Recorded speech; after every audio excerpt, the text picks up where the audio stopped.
Joining me in the Room podcast, fighting for the NEF Amateur Flyweight Championship on February 12th, is Ryan Burgess in the room. Ryan, man, first time in here, man. A pleasure meeting you, bro. Pleasure to meet you, Steve. Thanks for having me. Dude, man, it's been a while since we've heard your name in the MMA community as far as fighting, dude. It's been 4 years, or will be just right on 4 years when you make that entrance into that NEF cage, man. What's been going on? The hiatus, what's been going on in this whole 4 years since, your absence? Well, apparently I've been just sitting on the couch, but that's just what other people think. I kind of took a little hiatus. Before I had a lot of personal things going on, kind of stepped away from fighting when Justin Witham ended up retiring, because I was supposed to fight him for the belt back then. So I took a little break when he retired. I think Nate actually came in and won the belt after that. I'm not really sure. I don't really remember. I wasn't following it. But I mean, after that, COVID shut everything down, but I had started training with JB again, Jason Bell, if you guys aren't familiar with him. So he is my head coach. I've been working with him consistently since pretty much I started fighting. We built a really strong relationship, and it's been really great. Honestly, he's helped me tremendously, and I'm a completely different fighter because of him specifically. So a lot of it was just grappling at first, because I love jiu-jitsu, I love wrestling, I grew up in that. So he had actually given me my blue belt when I beat Nate Boucher. And since then, I've actually acquired my purple belt last summer, and I've continued to train jiu-jitsu at least, a couple days a week. But I mean, that's not all me and JB are doing. It's all MMA training, because it's seriously a part of my life at this point. It's not that I do it to compete. I do it because I love to do it, and I built a lot of strong relationships with a lot of good people because of it. And, I've been working, man, especially the last, 6-8 months, when Glory and Chris ended up hitting me up and asking me to train with them and help her for her professional debut. I was going down there once a week, staying the night, training at night, and then in the morning driving back from Bangor. And that really kind of got my foot back in the door, kind of kicked me back into gear. I had actually quit my job and went and worked at Sunday River doing night shift snowmaking. So I was working like 60 hours a week at the time. But just seeing Glory excel and being back in a room full of people, because one thing that's been super hard, especially when I first started fighting, when we established Berserkers MMA, Michael Hansen, it was a hard time finding bodies. So, everyone wants to say they're tough and whatever, but no one wants to show up to the gym and actually train. So that was a big reason why JB had reached out to me. We started training together. And I mean, at this point, I'd rather have one real one than a room full of people who aren't worth my time. Yeah, so, and JB did some really good work in, and we're really able to focus. He's able to, stop me, teach me things, and, I've really grown, not only as a fighter, but a person from my experience. So it's been really nice. And I haven't been a couch potato. I know a lot of people probably think I don't deserve to be here. That's all right. I'll let my fighting do the talking. Well, let's get to that, man. Now you're back after, 4 years. You did hold that title at one time. Looking at your record, and I, been watching the fights before, interviewing you, because you've been going a little while. I mean, I've been on the circuit interviewing fighters, probably as long as you've been gone now, you know what I mean? So looking back at your fights and stuff, you've had a couple of rematches. Now, was that because you couldn't find bodies to fight, or were these guys just wanting, revenge for beating them the first time? So, I'm going to be honest with you, Steve. When I first started fighting, I'd never been in a street fight in my life. Never been in a fight in my life. I wasn't even training for MMA. I was lifting weights. I wrestled in high school and college. I met Mike and Ryan Glover at the gym. They're like, yo, dude, you should take a fight, whatever. Called Matt. I had a fight scheduled within like 3 hours. Walked in there, no training whatsoever, and won solely based off of my wrestling. So that was a big part of my early career. I can see why someone might call me a washed up wrestler. But that is not even close to who I am anymore. You can see kind of the transition after I took a little hiatus when I lost both of those rematches. I really kind of was, I wouldn't say I was forced into fighting either of those guys, but there wasn't a lot of people to fight, unless they brought someone in from out of state, and they weren't really doing a lot of that when NEF kind of first started, unless you were a big name, you know what I mean?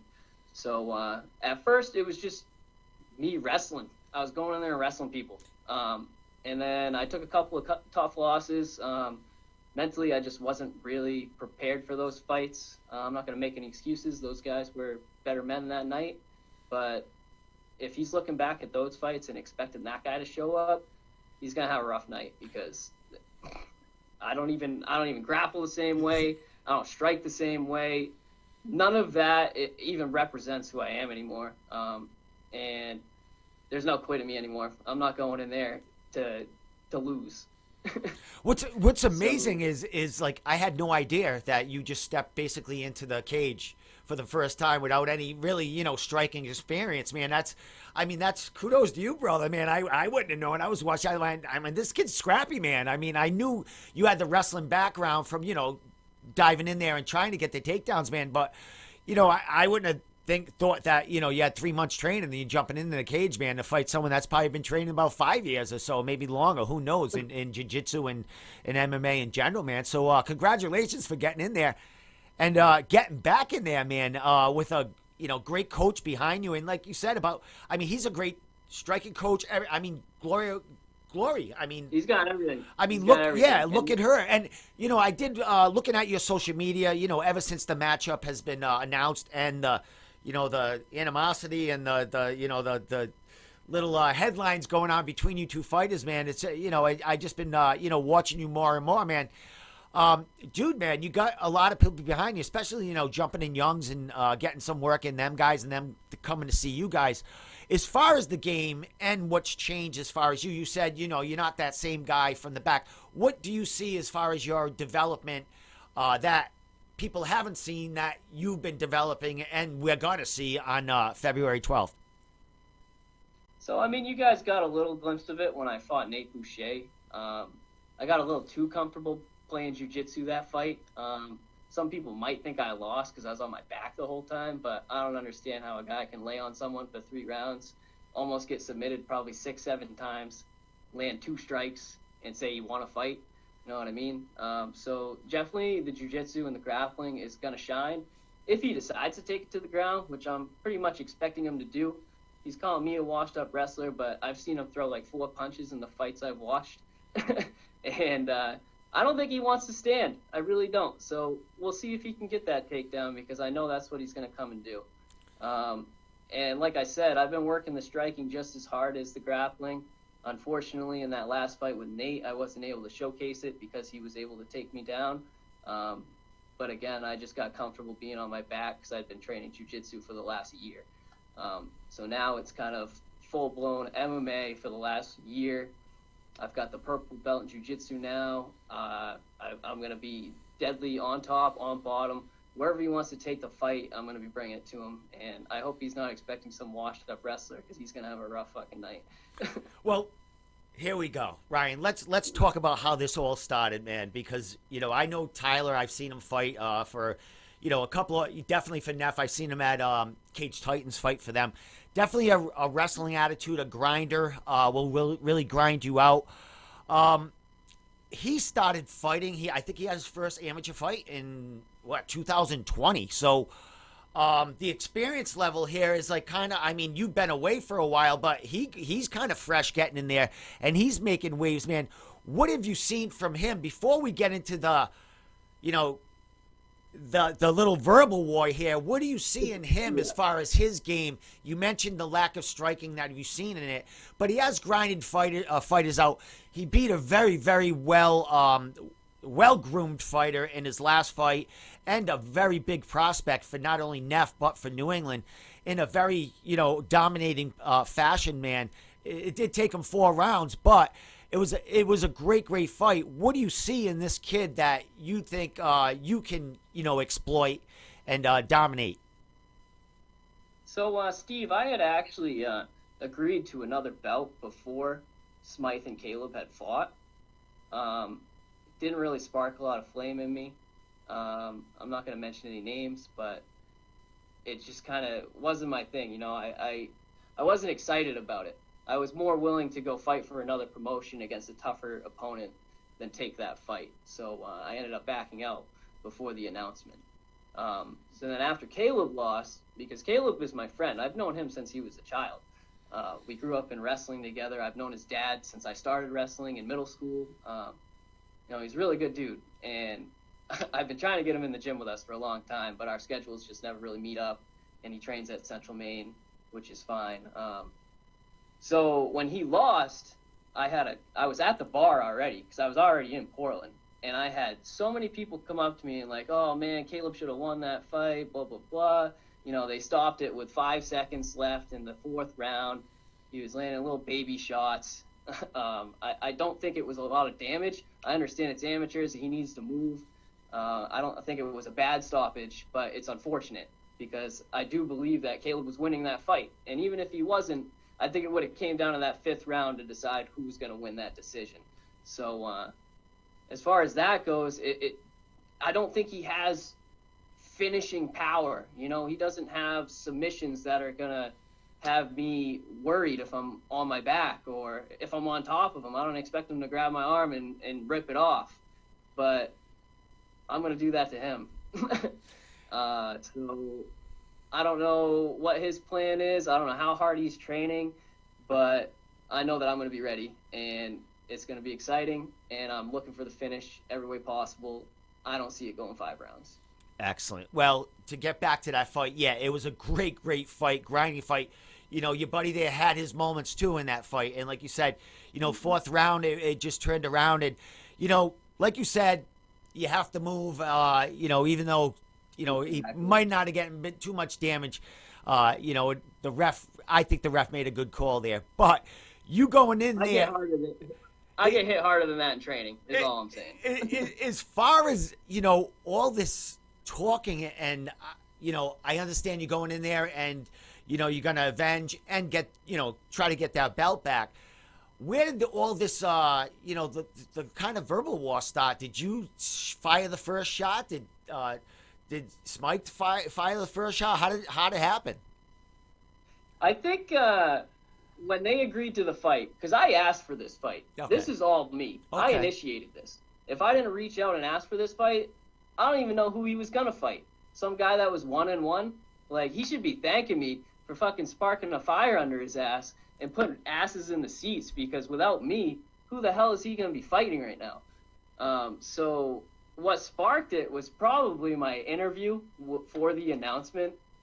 Because, I threw a little bit of shade. I gave him some credit. You know, he just won a tough fight. But he's talking about being a professional, and he's only very new to the sport. I don't even think I'm at a professional level. But there's levels to amateurs as well. And come February, I'm going to show that he is a couple of tiers below me at least. So that's kind of what sparked it. Was I know that I'm better than him, and I know that I can finish this fight. So I wasn't so excited about the opponent they had offered me before, but a chance to come back and get the title that I was supposed to fight for 3 years ago that I never got the opportunity to because the champion walked away from the sport. It's exciting because there's a lot of new flyweights in NEF that weren't there before. So it makes it exciting. And, you know, just being with the group of people that I'm training with now, it really just excites me to get back in there and showcase all the things I've been working on for the last 4 years. Excellent, man. Before I ask you, you know, what we expect to see and kind of your future, since you're going to be back after 4 years, as far as getting back into NEF, have you ever fought in Aura? Have you ever been in that cage? I have never been in that cage. I did corner someone that fought for a welterweight title, actually, Carlton Charles.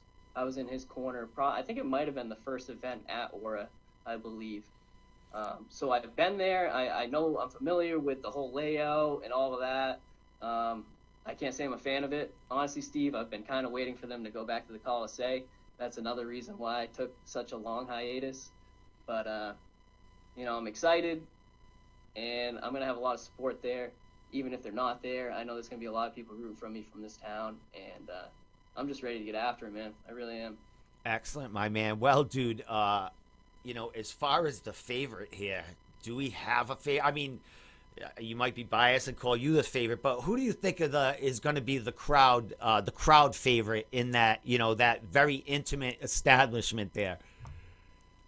Well, I know he trains in Saco, which is right next to Portland. I know they have a very nice facility, and I believe there's already 3 or 4 people fighting from that gym on that card. So I do expect them to pack the seats. I think there's going to be a lot of people. I'll probably get some boos. I wouldn't be surprised. But I've been an underdog in many fights. My first title fight, I wasn't supposed to win. Again, I wasn't even supposed to be there. And, I went in and I did my thing, and when I'm focused and I set goals, I reach them. And I haven't been this focused since probably my first state championship in high school. I am grinding, and every day I eat, sleep, and breathe the gym. And I haven't been in this great a shape in at least 4 years, at least. Excellent, my man. Well, glad to hear it, brother. Glad to see you back, and glad to help light the fire in this matchup here. Like I said, I had Tyler on here, and yeah, man, he's confident, young, confident kid, and man, I can't wait to see this matchup and the lead to it. I mean, lead up to it. We have some time before, February 12th. So with that said, before I let you give your shout outs, coaches, sponsors, social media, thank yous, all that, what do we expect to see from Ryan Burgess after 4 years away from the cage on February 12th at NEF 46? I'm expecting him to push the pace. I'm not going to lie, Steve. He comes out guns blazing pretty much every round. I expect him to shoot a shot within the first 30 seconds. I don't think he's going to like it when I put my hands on him. He's going to eat some big shots, though, so we're going to test his chin and see what happens. And like I said, if it does end up on the ground, he's not going to want to be there. Awesome, my man. Love it, bro. That'll be on a poster tomorrow. I can't wait. I'm sure he's going to post something tonight about it. I'm already in his head. I know I am. I don't know if it's actually confidence or arrogance. I know he's got a lot of people gaslighting him, telling him how good he is, but he really hasn't been challenged the way that I'm going to challenge him. Excellent, my man. Well, last thing, brother, shout outs. Anyone you want to say thank you to, social media, sponsors, anything like that, bro. And I'll let you get your night going, or get your night over with, man. Christmas is in like 3 days, bro. Go get some fuel. I need some food. So I want to give a big shout out to Jason Bell and Famusio Brazilian Jiu-Jitsu, my head coach. Great man. If you guys ever want to train, GRCC in Rumford, 5:30 pretty much every night until my fight's over, usually Tuesdays and Wednesdays. I want to give a big shout out to my wrestling coach, Gary Dolph, and letting me use the facility at the Greater Rumford Community Center. They've been great for me. I also want to give a big shout out to my other coach, Rich, over at Fire and Iron Athletics in Mexico. He kicks my ass every day. He's getting me stronger every day, and I can't wait. And I just can't wait to get my hands on this guy, Steve. You have no idea. Well, so, excellent. And I want to give a big thank you to all the haters. I appreciate you guys saying that I shouldn't be here, because it just really makes me work even harder. It really does. Excellent, my man. Social media? So my social media is Ryan Burgess on Facebook, or Burgess.Ryan2016 on Instagram. Feel free to follow me if you want. I got tickets on hand if any of you guys need them. Feel free to get at me anytime. They're selling out fast, so don't wait. Excellent, especially with Ura. That's why I like the Coliseum so much. They could sell so many more seats. Yeah. But it is what it is. You guys get at me if you need the tickets, and you're not going to want to miss it. Definitely, man. Definitely, man. Half the fights haven't even been announced yet, and your fight is like burning burning holes in people right now, man. I love it, bro. I wish there's more and more of this action, man. I love talking to all you guys and ladies and guys here getting in that cage, man. So Ryan, man, pleasure talking to you the first time, man. Maybe I can have you and Tyler on at the same time. Maybe we can, maybe we'd have something going on in a couple. Yeah, and let me give one more shout out to Chris Young and Glory and all of them over at Young's MMA as well, for accepting me with open arms. I appreciate everything that they've done for me.